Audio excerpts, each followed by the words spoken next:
Kunyan. Hi and welcome. We're going to be working on MEJUMEOK, NAERYO, CHIGI, or Hammerfist today, and this technique is a really fun technique.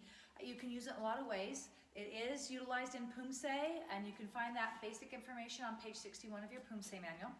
The other thing that you can do is you also have it for board breaking, which we use at this rank, at the yellow belt rank. So one of the things I want to do is I want to take your hand, make a fist, wrap that thumb around. Once again, take your hand, make a fist, wrap that thumb around. I see thumbs up here, I see thumbs under here. All of them will cause damage to the hand if you use it for striking. Okay, this is a strike or an attack. That's what the word CHIGI in Korean means, is to strike.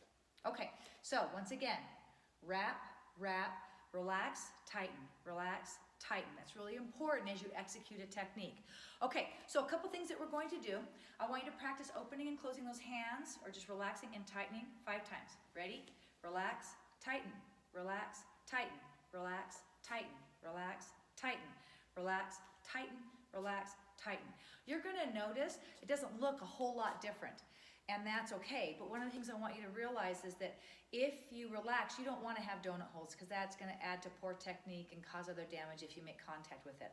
But we really want to make sure that even though it's relaxed when I'm setting, when I execute, I'm always going to tighten that technique. If I'm doing a hammer fist, I'm going to relax it. Then when I come down, squeeze. You're always going to have that squeeze. So this one is for breaking. So as we go through this process, I want you to do a couple of different things. First of all, we really want to make sure we're using the whole body. Always, you're always going to hear me talk about unification of the body. Unify the body, unify the body. You cannot just use a hand technique and have it just be the hand. That's 5 pounds of power at best. But if I use my whole body, now you're upwards of 150 pounds of power. That's significantly more, and you're going to have a lot more effectiveness. So when kids are having a hard time breaking or they're struggling, it's usually because they're holding back and not using their whole body. That's part of it. Or they're stopping us before they go through that technique. So we always want to make sure we execute through that technique at least 2 to 4 inches. That is where you're going to leave that power through that target. Okay. All right, here we go. So we're going to do this motion where the actual motion is I'm going to pull back, I'm going to come up and open that body, and then I'm going to drop, boom, my whole body down into that technique.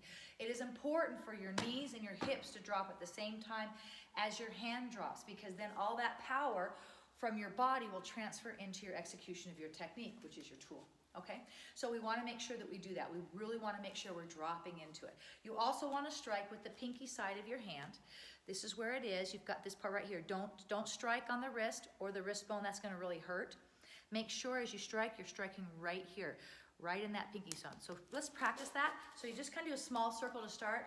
Hana, dual, squeeze, squeeze, squeeze, squeeze. Switch hands. Ready? Fist, wrap, fist, hand out. Ready? Squeeze, squeeze, squeeze, squeeze, squeeze. So if you start to kind of feel that, you'll get an idea of how that feels. It takes a lot of time to practice and get comfortable making that happen. I really want you to kind of pay attention to that flow, because if you stop it or don't go through it, your target is here. You won't want to stop till here, probably down here. That makes a huge difference. Okay, so now our next part is we're going to practice 10 times getting that full rotation at the same time as pulling this hand back. That's going to make a difference, because as I go here, boom, I want to make sure I'm dropping my body here and pulling my hand here. Make sure you're in alignment. Don't drop forward. So keep your shoulders, head over your shoulders, chin over your shoulders, over your hips, and over your ankles. If you're out of alignment, it makes it a lot harder, which is why when you're doing your breaking, you're going to want to make sure that your stance is covering, so I can go straight down at that 90-degree angle if I'm doing a hammer fist down. A lot of times we'll do hammer fist right up here onto boards, and that's great.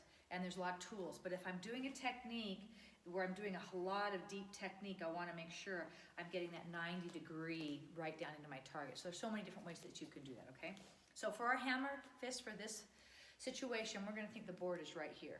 So we're going to pretend that board's here in front of us. Okay, so you're going to swing, you're going to open up your body, you're going to watch my hip is going to turn, my hand is going to come over the top and drop down with my whole body at the same time my opposite hand is pulling back. So we're going to practice that 10 times on each side, because I don't know which hand you like. And to be honest, it's fun to be able to practice your good hand and we always have a good side and a dorky side. And it's okay to do both. In fact, it's really valuable to do both, because if you'll do both sides, you're going to get a lot more strength and a lot more power as your body learns to manage that on both sides of your body. It helps with your brain connections, okay? Here we go. So you're going to come up and drop. Come up and drop. I'm going to scoot back a little bit so you can see my whole body in the frame. And boom. Ready and turn those hips. Ready and turn those hips. Ready and turn. And hana. Tool. Set. Net. Toss it. Gas it. Ilgo. Yada. Aho. Kyo. Beautiful. Okay, let's switch sides. Are you ready? I think this is my goofy side, so bear with me. Here we go. Ready? Hana. Tool. Set. Net. Toss it. Gas it. Ilgo. Yada. Aho. Kyo. Very good. Okay, I want you practicing that a lot. I want you to practice that, 10 times every day on each side, just to kind of get comfortable being very well versatile. I want to be a versatile martial artist, so I want you to be well balanced on both sides.